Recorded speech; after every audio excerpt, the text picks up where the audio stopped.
Well, it's scheduled for 10, and there are 3 ringside scoring judges, but as always with the heavyweights, don't blink.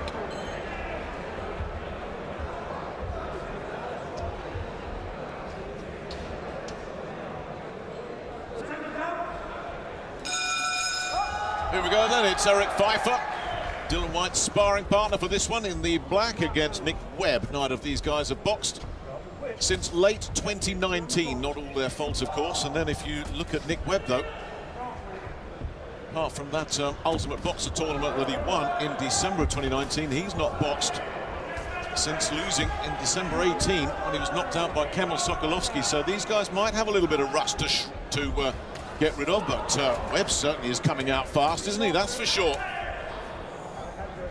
He's come out fast, Webb. Good start, good fast start from him. Lovely jab. He's landed a really good jab about 3 times, knocking the head back of Pfeifer, trying to establish himself in the fight early on.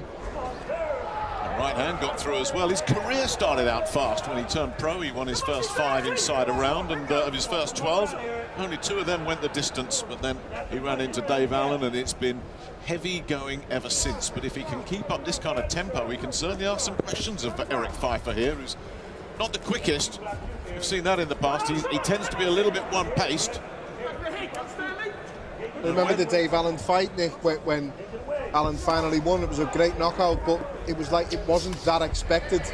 You know, Webb was there to win. He was there as a 50-50 fight at the time. I remember it, and it was a bit of a crossroads fight for Dave Allen. If he lost, he probably would not have had anywhere to go. And Nick Webb absolutely bossed those first 3 rounds before being caught. Allen turned it around absolutely brilliantly. Well, it's a very positive start. Pfeifer not closing the distance down well enough, Nick, at the moment. Just allowing Webb to jab and to keep that range between both fighters. But as you say yourself, he started really well, Webb.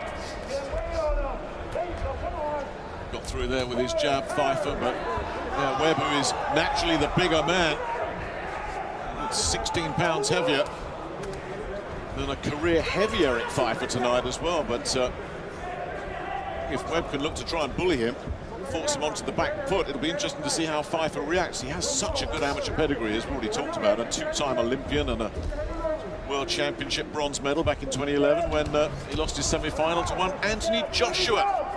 Got his nose broken in that semi-final. Nice left hook there from Webb as well.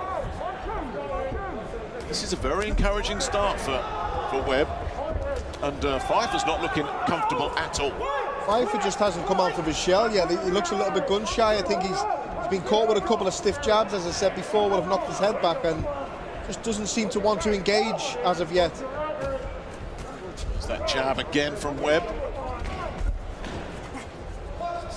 Pfeiffer struggling to deal with that.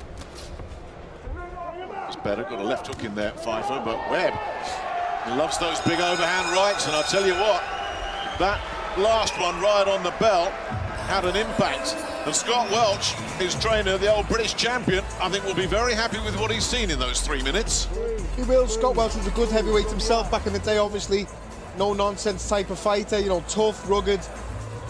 Had a bit of skill about him as well, and he'll certainly be telling Webb to try and do the same. I think the viewers may know Scott Welch a bit more as the man who fought Brad Pitt at the end of Snatch in the movie.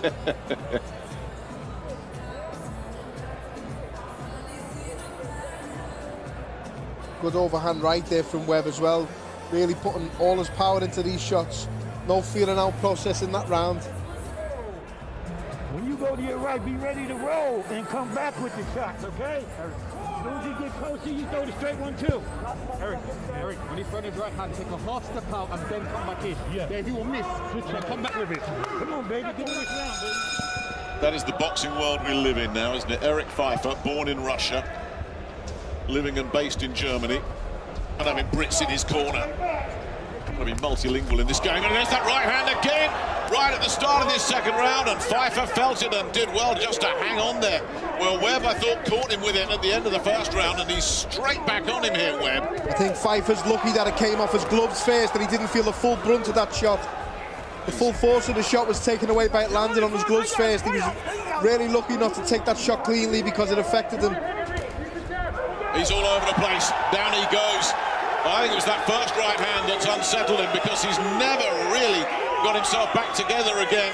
On the floor here early in this second round, Erik Pfeifer. And this is new territory for him as a professional. How does he respond now? Well, Webb has shaken him up, but he's decided to change the dynamic and just see if he can get in close here, Pfeifer. That's clever from Pfeifer, though. Get close where you're safe. Webb is long and rangy and long levers. Get close, try and nullify the work at the moment while you're hurt and while you're still dazed.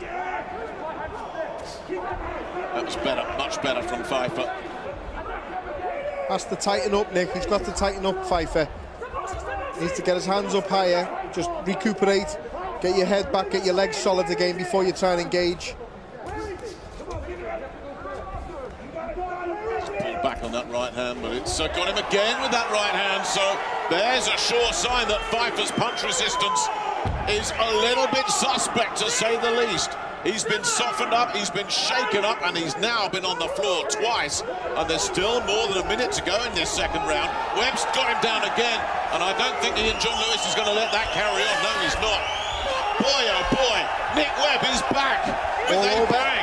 Great stoppage for Nick Webb. Really, really good win on a good show. You can hear the fans, how happy they are, and they're just happy to be back in an arena as well. Really good win for Nick Webb. Left hand was the one that done the damage for the two knockdowns, but it was the right hand, we believe, which caused all the problems for Pfeifer. Just could not take the power of Webb in the end, and a really good win for Webb.